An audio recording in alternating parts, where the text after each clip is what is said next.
Chairman शुक्रिया। मैं ये अर्ज कर रहा था कि मैंने transgender protection of right act 2018 में तरमीम लाया हूँ जी तकरीबन साल पहले, और वो 10 माह से कमेटी के पास थी, जिस पे पहला इजलास 5 सितंबर 2022 को हो गया है।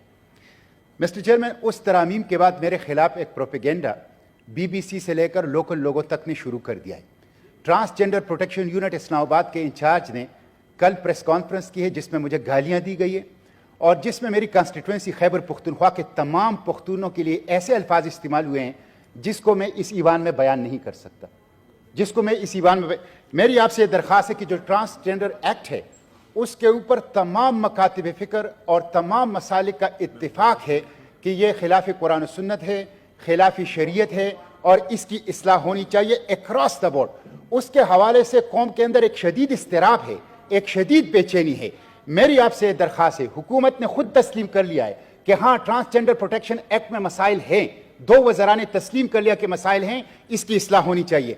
मेरी आपसे दरख्वास्त है, एक रास्ता तो यह था कि हुकूमत फौरी तौर पर आर्डिनेंस जारी करके इसकी इस्लाह करती, लेकिन अब चूंकि सेनेट सेशन शुरू हो गया है, आप मेरी उन तरामीम को जो इस्लाह के लिए हैं उसको एक्सपेडाइट कर लें, हफ्ते 2 हफ्तों के अंदर उसको लॉजिकल कंक्लूजन तक पहुंचाएंगे जी। और जो इस्तिराब है इस एक्ट के हवाले से पूरे पाकिस्तान में मुसलमानों में, उसकी वो हो जाएगी। सर, मैं एक अर्ज करना चाहता हूं पूरे हाउस के मेंबरान की खिदमत में, ये जो ट्रांसजेंडर बिल हमारे पास है ये आजकल बहुत पॉलिटिसाइज हो चुका है। इसमें मोहसिन अजीज साहब ने एक फ्रेश बिल दे दिया है अमेंडमेंट के साथ, वो भी हमने कमेटी को रेफर कर रहे हैं।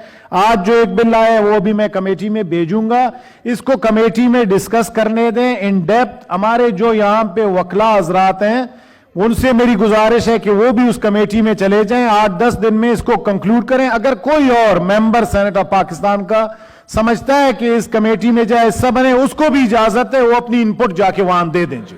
Thank you ji.